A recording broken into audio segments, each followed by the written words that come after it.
Hello everyone, welcome back to IGNOU exams. आज मैं आपको इग्नू के course BABG 171 understanding BR Ambedkar करवाऊंगी। पूरी बुक करवाने का टाइम नहीं है क्योंकि एग्ज़ाम कल ही है, तो कुछ इम्पॉर्टेंट सेलेक्टिव क्वेश्चंस मैं इसमें से करवा रही हूँ आपको। और इस बात की कोई श्योरिटी नहीं है कि इसमें से एग्ज़ाम में कितना आएगा और कितना नहीं। तो आप करना चाहें, आपको सेटिस्फेक्शन मिलता है तो करिएगा, अदरवाइज़ बिल्कुल भी टाइम वेस्ट मत करना। आप अपनी बुक में से जो जो चीज़ें आपको लग रहा है पढ़ सकते हैं, दिमाग में स्टोर करी जा सकती हैं, उतनी चीज़ों को कंप्लीट कर लीजिएगा। देखिए, मैंने यहाँ पे ना क्वेश्चंस की लिस्ट प्रिपेयर करी है बुक से ही, और जो मतलब काफ़ी टॉपिक्स को कवर करते हुए क्वेश्चंस को मैंने यहाँ पे प्रिपेयर किया है। आपको मैं वन बाय वन एक एक क्वेश्चन करवा देती हूँ। फर्स्ट क्वेश्चन है, what are the significant aspects of the Hindu code bill. आपको जो हिंदू कोड बिल है ना, उसके कुछ एस्पेक्ट्स लिखने हैं, सिग्निफिकेंट एस्पेक्ट्स लिखने हैं। तो ऐसे टाइप का जो भी क्वेश्चन आता है एग्ज़ाम में, तो आपको जितना पूछा जाएगा उतना ही लिखना है, लेकिन अभी ये नहीं पता ना एग्ज़ाम में इसमें से कितना आएगा कितना नहीं आएगा।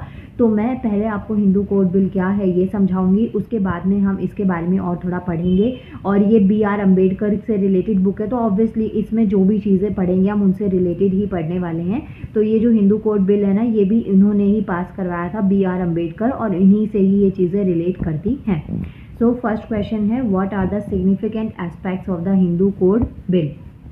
पेज नंबर 52 पे इसका आंसर मिलेगा। अगर आपके पास में बुक है तो आप मार्क कर सकते हैं, और अगर आपके पास में बुक नहीं है तो कोई दिक्कत नहीं है, आप समझ भी सकते हैं वीडियो को पॉज करके। क्वेश्चन है, हिंदू कोड बिल। तो ये जो बिल है ना, इसको इंट्रोड्यूस किया गया था पार्लियामेंट में ऑन 1 अगस्त 1946 में, लेकिन इंट्रोड्यूस किया गया था उस टाइम पे इस पे एक्ट नहीं हुआ था। ये याद रखना है आपको कि इसको इंट्रोड्यूस किया गया था 1946 में, और फिर जो इंडिपेंडेंस थी, जहाँ हमारी आज़ादी थी, 1947 में हम आज़ाद हुए थे, इसको री इंट्रोड्यूस किया गया था by the law minister doctor BR Ambedkar in the constituent assembly on April 11, 1947। तो ये याद रखना है कि इंट्रोड्यूस जो है ना इस हिंदू कोड बिल को 1946 में 1 अगस्त 1946 में किया गया, और इसको री इंट्रोड्यूस किया गया था by the law minister BR Ambedkar in constituent assembly on the April 11, 1947। तो यहाँ दो डेट्स हैं, एक है 11 1947 और एक है 1 1946। तो ये आपको ध्यान में रखनी है। इसके अलावा Ambedkar's major concerns for the women status has been reflected in the Hindu code bill. जो BR अम्बेडकर थे ना, उन्होंने विमेंस के लिए बहुत किया, उनके एम्पावरमेंट के लिए, वुमेन राइट्स के लिए। विमेंस को राइट मिलने चाहिए, प्रॉपर्टी में मेंटेनेंस होना चाहिए, राइट टू डाइवोर्स होना चाहिए, अडॉप्शन का डाइवोर्स होना चाहिए, अडॉप्शन का राइट होना चाहिए। ये सब चीज़ें ना उन्होंने बहुत इस चीज़ के ऊपर वर्क किया, जो विमेंस के राइट्स होते हैं, जहाँ पे जो बेसिकली अबॉलिश्ड हो जाते हैं या जिनको दबा दिया जाता है बाय द मेल, या जो हमारा पुरुष प्रधान सोसाइटी है, तो वहाँ पे फीमेल्स के लिए इतने ज़्यादा राइट्स नहीं थे। तो ये चीज़ के लिए इन्होंने काफ़ी ज़्यादा वर्क किया था। तो जो अम्बेडकर के जो मेजर कंसर्न्स है विमेंस स्टेटस को लेके, कि सोसाइटी में विमेंस का क्या स्टेटस है, तो वो जो हिंदू कोड बिल है, इसमें काफ़ी हद तक उनका एक रिफ्लेक्शन आपको देखने को मिलता है, एक छवि उसकी आपको दिखाई देती थी। Hindu law was also randomly interpreted through oral readings of various content from the Vedas, और पुराण, जो वेदास स्मृतिज और पुराण जो हैं हमारे, वहाँ से भी कुछ पॉइंट्स इसमें लिए गए हैं। और यही चीज़ें ना हमने वहाँ पे भी काफ़ी हद तक पढ़ी हैं, वेदों में, ग्रंथों में, तो काफ़ी चीज़ें हमने वहाँ से सीखी हैं। Through the bill women were to be granted absolute right regarding all the properties. तो प्रॉपर्टी के रिगार्डिंग जितने भी राइट्स होते हैं वो सब भी विमेंस को मिले थे। इसको थोड़ा और डिटेल में समझते हैं। यहाँ पे देखिए पॉइंट में दे रखा है, the bill discuss the right to property for Hindu women's, order of succession to property, maintenance, marriage, divorce, adoption, minority and guardianship. तो अगर आपसे पूछा जाए तो हिंदू कोड बिल है, इसमें किस किस से रिलेटेड बात करी गई थी, तो इस पॉइंट्स को मार्क कर लेना। Right to property for Hindu women's, order of succession of to property, maintenance, marriage, divorce, adoption, minority, ये सब चीज़ों के लिए। इसके अलावा जो important points raise in the bill for considerations of the houses were as following. तो कुछ पॉइंट्स भी यहाँ पे रेज हुए थे, तो वो कौन कौन से थे। फर्स्ट था abolition of birth right and take property by survivorship क्या होता है इसका मतलब? देखिए, अबॉलिशन ऑफ जो था ना, abolition of birth right and to take property by survivorship. अब ये चीज़ समझने वाली है कि जो विमेंस होती हैं उनके पास में ना राइट होना चाहिए, क्योंकि जो बेबी होता है वो उनका होता है, जो बर्थ राइट होता है कि उनको गर्ल चाइल्ड चाहिए, बॉय चाइल्ड चाहिए कि नहीं चाहिए, या अबॉर्शन करवाना है या नहीं करवाना, तो ये राइट किसके पास में होना चाहिए? फीमेल्स के पास में होना चाहिए, क्योंकि उनका उसमें ज़्यादा रोल रहता है या ज़्यादा कंट्रीब्यूशन रहता है। तो ये चीज़ इसमें समझाई गई है इस लॉ के अकॉर्डिंग कि जो विमेंस के पास में ये राइट नहीं है ना, ये चीज़ राइट उनको मिलना ही चाहिए। अब इसका मतलब क्या होता है? जो and to take property by survivorship का मतलब, जैसे सर्वाइव वर्ड होता है ना कि सोसाइटी में या जो स्टेट होती है और जो कंडीशन होती है कि किस तरीके से आप उसमें सर्वाइव कर पा रहे हैं, तो ये कुछ यहाँ पे होते हैं। बहुत सारे ऐसे रूल्स बने हुए हैं, राइट ऑफ सर्वाइविंग ऑनर और owner of the property held as under joint tendency. तो मतलब ऐसे रूल्स बने हुए हैं कि जो सर्वाइवरशिप होती है ना वो इंपॉर्टेंट क्यों होती है। तो बेसिकली जो कि कहीं पे भी सर्वाइव करना हो, इससे रिलेटेड जो रूल्स होते हैं वो इसलिए इंपॉर्टेंट होते हैं क्योंकि वो आपको एक बेस्ट पॉलिसी हेल्थ जो होती है ना वो प्रोवाइड करवाते हैं। अब जो अबॉलिशन होता है बर्थ राइट का किसी का भी, तो उससे क्या होता है, कई बार आपने देखा होगा, इवन सुना भी होगी ये चीजें कि जो विमेंस होती है ना उनका उनको से जबरदस्ती अबॉर्शन करवाया जाता है, या जब जबरदस्ती फोर्सफुली उनसे इंटरकोर्स किया जाता है, तो इस तरीके से उनकी हेल्थ पे भी बात आती है किसी ना किसी तरीके से। तो वो चीज़ों का राइट उनके पास भी होना चाहिए कि वो उस चीज़ पे स्टॉप कर सके या अपने अकॉर्डिंग उसको डिसाइड कर सके। Giving to half share to the daughter, जो बेटी होती है उसका यूजुअली जो पेरेंट्स की प्रॉपर्टी उसमें कोई राइट नहीं था, लेकिन ये होना चाहिए था। Giving to half share to the daughter, conversion of women's limited state into an absolute state. Next था abolition of caste in the matter of marriage and adoption.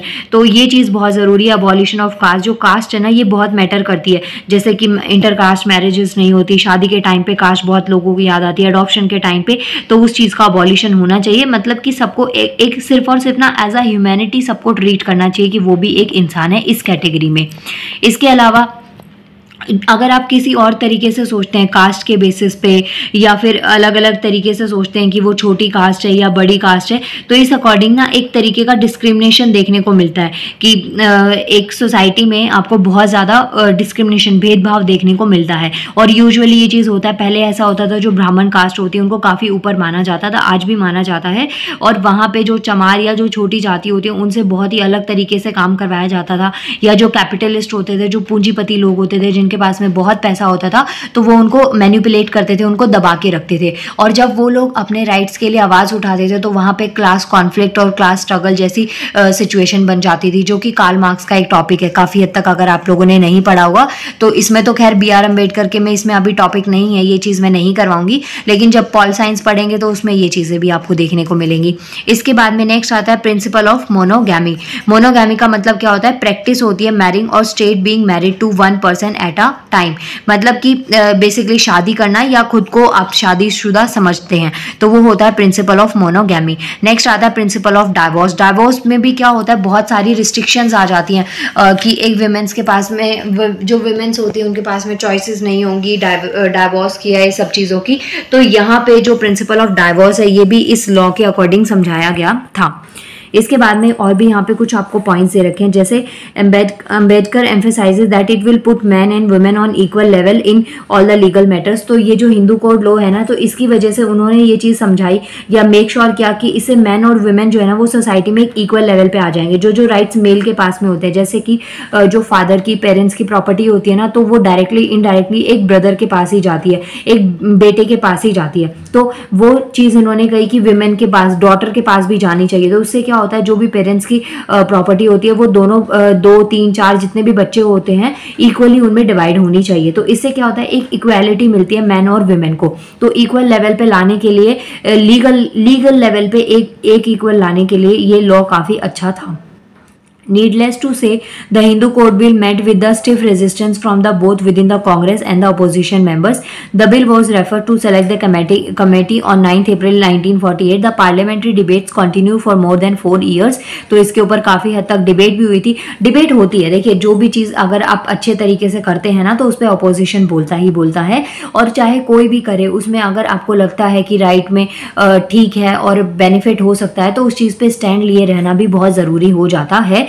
तो this was a longer discussion on any single bill in the independent India's parliament. जो स्वतंत्र भारत की जो parliament है, हमारा जो parliament है, उसमें ये एक सबसे ज़्यादा मतलब 4 साल तक इस पर डिबेट चली। तो ऑब्वियसली ये बहुत बड़ा डिस्कशन था एक सिंगल बिल के ऊपर। इसके बाद में Ambedkar senses that the government that is Congress was not in favour of Hindu code bill and in protest he tendered his resignations on 27th September 1951। तो यहाँ पे अंबेडकर जो थे ना, उन्होंने काफ़ी ज़्यादा रोल प्ले किया था। और इवन जितने भी हमारे फाइटर्स थे, फ्रीडम फाइटर्स भी, उन्होंने भी हमारे लिए, हमारी इंडिपेंडेंस के लिए बहुत लोगों ने वर्क किया था। और अब हमें मेक श्योर करना चाहिए कि जो भी हमारी इंडिपेंडेंस है ना, उसको हम बनाए रखें। लेकिन हम उसको बनाए नहीं रखते, हम किसी और कल्चर या किसी और चीज़ में जाके हम उसके इतने अधीन हो जाते हैं कि हम उसमें बंध जाते हैं, बाउंड हो जाते हैं। सो यही पॉइंट्स आप हिंदू कोड बिल में लिख सकते हैं। सेकंड क्वेश्चन आता है, बहुत ज़्यादा इंपॉर्टेंट क्वेश्चन है ये, एलैबोरेट द। और ये क्वेश्चन आने के चांसेस अभी इसलिए हैं क्योंकि आपको पता है कि अभी हमारी नई प्रेसिडेंट हमको मिली है, जो कि एक फर्स्ट ट्राइबल उससे बिलोंग करती है। तो ये चीज़ इंपॉर्टेंट है, इसलिए भी ये क्वेश्चन थोड़ा इंपॉर्टेंट है। दो इग्नू में सच ऐसा नहीं हो सकता कि एकदम करंट टॉपिक से रिलेट करें, लेकिन फिर भी आपको ये चीज़ पढ़नी ज़रूरी है। Elaborate the special provisions related to the scheduled caste and tribes, the Anglo Indian and the socially educationally backward classes. तो इसका आंसर आपको मिलेगा पेज नंबर 58 और 59 पे। क्वेश्चन को एक बार दोबारा ध्यान से देख लीजिए। आपको एलैबोरेट करना है special provisions related to the scheduled caste, जो SC ST कास्ट होती हैं, ट्राइब्स होती हैं, एंग्लो इंडियन और जो सोशली और एजुकेशनली बैकवर्ड क्लासेस होती हैं, उनसे रिलेटेड आपको कुछ प्रोविजंस बताने हैं। पेज नंबर 58 और 59 पे इसका आंसर आपको मिलेगा। सो वेट अ मिनट, ये रहा पेज नंबर 58 पे। तो कुछ आपको स्पेशल प्रोविजंस दे रखे हैं। इससे पहले वाला जो पार्ट है ना, वो आप देखिए कर सकते हैं। यहाँ पे ये जो क्वेश्चन है ना, ये पार्ट किसका है, जहाँ पे अंबेडकर का रोल बता रखा है कॉन्स्टिट्यूशन असेंबली में और toward social justice in independent India में। तो यहाँ पे पहले यहाँ पे फंडामेंटल राइट्स का बता रखा है। इसके बाद में सेकंड में आपको यहाँ पे स्पेशल प्रोविजंस बता रखे हैं। इसके अलावा जो डायरेक्टिव प्रिंसिपल्स होते हैं ऑफ स्टेट पॉलिसी के, ये भी बता रखे हैं। अगर टाइम होता ना, ज़्यादा टाइम होता, तो मैं ये पूरा क्वेश्चन काफ़ी अच्छा डिटेल में समझाती, लेकिन अभी हम सिर्फ स्पेशल प्रोविजंस को देख लेते हैं। तो जो स्पेशल प्रोविजंस है इंडियन कॉन्स्टिट्यूशन में, may be described as a special provision relating to the certain classes. तो इसमें जो क्लासेस है, कौन कौन सी क्लासेस की बात करी गई है, एक शेड्यूल कास्ट, ट्राइब्स और एंग्लो इंडियंस, और इसके अलावा सोशली और जो एजुकेशनली बैकवर्ड क्लासेस होती हैं। एजुकेशन और जो सोशल है ना, ये चीज़ें दोनों आपस में लिंक करती हैं। जो सोशल लेवल पे बैकवर्ड क्लासेस होते हैं, वहाँ पे एजुकेशन का लेवल भी बहुत ही कम होता है। बहुत से ऐसे ट्राइबल ग्रुप्स होते हैं, ऐसे फॉरेस्ट एरिया में आप चले जाइए, बहुत से ऐसे ग्रुप्स होते हैं जिनके पास में ज़्यादा फैसिलिटीज़ नहीं होती, प्लस वो सोसाइटी के बाकी जो ग्रुप्स होते हैं, बाकी जो कम्युनिटीज़ होती हैं, उनसे काफ़ी हद तक अलग हटके रहते हैं। तो वहाँ पे ये चीज़ें आपको देखने को मिलेंगी। तो यहाँ पे क्या क्या प्रोविजंस दे रखे हैं। फर्स्ट दे रखा है article 330 provides that seats shall be reserved for schedule caste and schedule tribes in the house of the people. जो हाउस ऑफ द पीपल है, मतलब कि जो लोकसभा है, वहाँ पे जो सीट्स है ना, वो रिजर्व्ड होनी चाहिए। ये किस चीज़ के अंदर आता है, आर्टिकल 330 में ये चीज़ डिफाइन करी गई है कि जो सीट्स है ना, उनको रिजर्व्ड होना चाहिए SC और STs के लिए। आपने बहुत सारी जगह पे भी सीट्स का रिजर्वेशन देखा होगा। इसके अलावा जो आर्टिकल 331 है, देखिए आर्टिकल 330 से स्टार्ट होंगे और आर्टिकल 340 तक आपको पढ़ने हैं। तो ये चीज़ आपको ध्यान रखनी है। टोटल 10 आर्टिकल्स आपको इसके अंदर स्पेशल प्रोविजंस में डालने हैं। सेकेंड आर्टिकल आता है 331 provides for the representation of the Anglo Indian community by the nomination bye the president. अब जो सीटें होती हैं हाउसेस में, लोकसभा, राज्यसभा, ऐसे जब इलेक्शंस होते हैं, तो वहाँ पे 12 सीटें जो होती हैं ना, वो प्रेसिडेंट नॉमिनेट करते हैं। जो कल्चर से और हेरिटेज से रिलेटेड इस तरीके से सीट्स होती हैं। तो ये जो होती हैं, ये एंग्लो इंडियन कम्युनिटी होती हैं, जो कि प्रेसिडेंट इनको नॉमिनेट करते हैं in case that the community is not adequately represented in the house of the people. Next आता है article 332 provides that seats shall be reserve for the schedule caste and schedule tribes in the legislative assemblies of the state. तो यहाँ पे house of the people के लिए, house of the people में जो seats reserve होती हैं, वो आर्टिकल 330 में आती हैं, और जो लेजिस्लेटिव असेंबलीज जो होती हैं स्टेट की, उसमें जो सीट्स आती हैं, वो 332 आर्टिकल के अंदर आती हैं। वन डे एग्जाम के पॉइंट ऑफ व्यू से भी क्वेश्चन इंपॉर्टेंट है, तो बहुत ध्यान से इन चीज़ों को करना। प्लस आर्टिकल्स थोड़े ऊपर नीचे होने से गलती हो जाती है, तो प्लीज़ बहुत बहुत ज़्यादा ध्यान से इन चीज़ों को आपको पढ़ना है कि कहीं पे कोई भी गड़बड़ आपसे नहीं होनी चाहिए। क्योंकि देखिए बहुत ही लिमिटेड में आप चीज़ें पढ़ के जाएंगे, और जब लिमिटेड में पढ़ के जाते हैं ना तो उस टाइम पे आपको ऐसा होना चाहिए कि हाँ जितना पढ़ा है उसको काफ़ी अच्छे से पढ़ें। तो आर्टिकल 332 आपको ध्यान में रखना है। लेजिस्लेटिव असेंबली जो होती है स्टेट की, जिसको हम विधानसभा भी कहते हैं, ये एक यूनिकैमरल लेजिस्लेचर होता है। और अगर थोड़ा बहुत इसका स्टैटिक पोर्शन मैं आपको बता दूं तो इसके अंदर टोटल अभी प्रेजेंट में 70 मेंबर्स हैं जिनको डायरेक्टली इलेक्ट किया गया था कॉन्स्टिट्यूएंसी से। तो ये चीज़ आपको ध्यान में रखनी है, विधानसभा या जो लेजिस्लेटिव असेंबली होती है स्टेट की। नेक्स्ट आता है article 333। Article 333 provides for the representation of the Anglo Indian community by the nominated by the governor. अब जो 331 है ना वो किससे नॉमिनेट हो रहा है? By president. और 333 जो है ना वो नॉमिनेटेड बाय द गवर्नर। तो ये पॉइंट्स आपको ध्यान में रखने हैं। और ये देखिए आगे पीछे पॉइंट्स करें, 330 और 332। 330 बात करता है हाउस ऑफ पीपल की, 332 पे बात करते हैं legislative assembly of the state. वहीं पे 331 जो है बाय द प्रेसिडेंट है, और 333 कौन है? बाय द गवर्नर है। अब ये चीजें आपको ध्यान में रखनी है। इसके बाद में in case that community is not adequately represented in the states of the lower house. तो ये आपको ध्यान में रखना है कि जो हमारी पार्लियामेंट होती है यहाँ पे एक होता है अपर हाउस और एक होता है लोअर हाउस। तो दोनों हाउसेज होते हैं, दोनों हाउसेज के बारे में आपको ध्यान में रखना है। ये एक तरीके जो हमारा पार्लियामेंट है ना ये बाय कैमरल है। बाय कैमरल का मतलब होता है जहाँ पे दो हाउसेज होते हैं। तो यहाँ पे एक अपर हाउस होता है जिसे लोकसभा कहते हैं, एक लोअर हाउस होता है। ओके सॉरी, जो अपर हाउस होता है ना उसे हम राज्यसभा कहते हैं। ये देखिए जो स्टेट लोअर हाउस, तो लोअर हाउस का मतलब क्या होता है? लोकसभा। और अगर अपर हाउस होता है तो यहाँ पे अगर होता है अपर, तो अपर हाउस का मतलब होता है राज्यसभा। तो ये चीज़ आपको दोनों ध्यान में रखनी है कि दो हाउसेज होते हैं। पार्लियामेंट जो है वो क्या चीज़ है?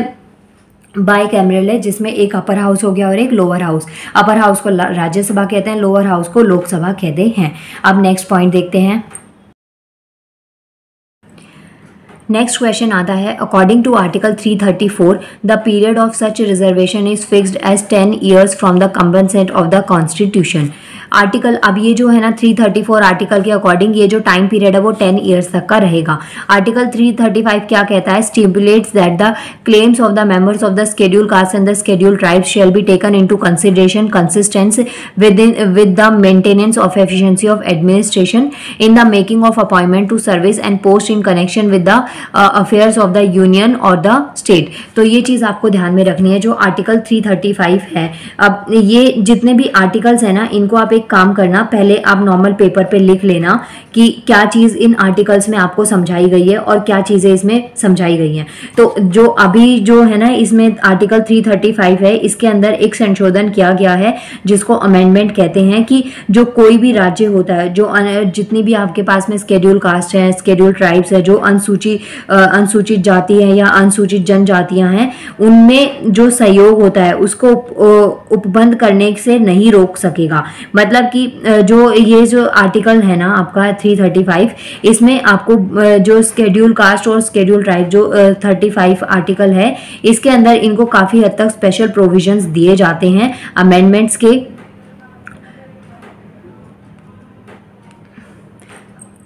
नेक्स्ट इसमें आता है आपके पास में, वेट अ मिनट, नेक्स्ट आता है आर्टिकल 336। तो जो आर्टिकल 336 है, आई होप आपको ये तो समझ में आ गया हो कि इसमें किस तरीके के जो मेंबर्स होते हैं। ये पूरा आर्टिकल 335 ही दे रखा है। इसके अलावा नेक्स्ट आता है article 336 deal with the special provisions for the appointment in certain services for the Anglo Indian community. Article 337 deals with the education grants for the Anglo Indian community. Right to education का right सबको ही होता है। तो जो 337 है ना वो इसमें काम करता है एंग्लो इंडियन कम्युनिटी में जो एजुकेशनल ग्रांट होता है उसके लिए। इसके बाद में नेक्स्ट आपके पास में नेक्स्ट क्या है? आर्टिकल 338। अब एक बार ना आप इसको देखिए, ये जो है ना चीज़ें मैंने यहाँ पे मार्क करी हुई हैं। अगर आपके पास में बुक नहीं है तो आप इन आर्टिकल्स को नोट कर लेना, और अगर आपके पास में बुक है तो फिर तो बहुत अच्छी बात है कि आप इस चीज़ को समझ सकते हैं। अगर बुक नहीं है तो चीज़ों को सिर्फ और सिर्फ याद रख लेना, लेकिन आपको ये ध्यान में रखना है कि हाँ ये पॉइंट्स आपको करके जाने हैं। इसके बाद में नेक्स्ट आता है आपके पास में article 338 provides for a special officers for the schedule caste and schedule tribes to be appointed by the president whose duty is to investigate all matters relating to the safeguard for the schedule caste and schedule tribes and to report the president. अब हर एक department का ना अपना एक president होता है। It means कि वो सोसाइटी या वो चीज़ें जिसके अंदर वो अपने जो भी उनके अंडर चीज़ें आती हैं, जितने भी लोग आते हैं, उनकी जो भी राइट्स हैं, उनकी जो प्राइवेट प्रॉपर्टीज हैं, उन सबसे रिलेटेड वर्क को देखा जा सके। For the purpose of article 338 reference to the schedule caste and schedule tribes are to be constructed as including reference to such other backward classes may be specified by the president on receipt of the report for a commission which may be appointed under article 340 clause 1a 337। Next आता है आपके पास में article 339। अब ये चीज़ क्या ये provide करता है, article 339 provides for the appointment of commissions to report in regard to the administration of the schedule areas and the welfare of the schedule tribes. तो ये आपके पास में आर्टिकल्स कुछ दे रखे हैं। 340 जो लास्ट आर्टिकल है, 340 क्लोज 1, ये जो आर्टिकल यहाँ पे मेंशन था, provide for the appointment by the president of a commission to investigate the conditions to socially and educationally backward classes. जो सोशली और एजुकेशनली बैकवर्ड क्लासेस होती हैं उनकी जो अपॉइंटमेंट होती है by the president within the territory of India and the difficulties under which they labor to make recommendation as to the steps which should be taken by the union or the state to remove such difficulties to improve their conditions etc। तो जो ये cast होती हैं या जो schedule cast और जो schedule tribes होती हैं, इनमें ना काफ़ी हद तक इसलिए भी इनको दिया जाता है क्योंकि इन्हें काफ़ी पिछड़ी जाति में काउंट किया जाता है। अब जिसकी वजह से इनको काफ़ी पिछड़ी जाति में काउंट किया जाता है, जिसकी वजह से इन्हें काफ़ी हद तक ना जो चीज़ें हैं, फैसिलिटीज़ हैं, वो नहीं मिल पाती हैं। तो ये इस तरीके से इनके जो राइट्स होते हैं ना उनको अबॉलिश किया जाता है। तो इनको राइट्स जब मिलते हैं या कुछ इनको ऐसे चीज़ें मिल जाती हैं, कुछ स्पेशल प्रोविजंस मिल जाते हैं, तो ये एक बाकी की जो समाज की कम्युनिटीज़ होती हैं, जो बाकी सोसाइटीज़ होती हैं ना, उनके ये कांटेक्ट में आ पाते हैं, उनके ये इक्वल में आ पाते हैं।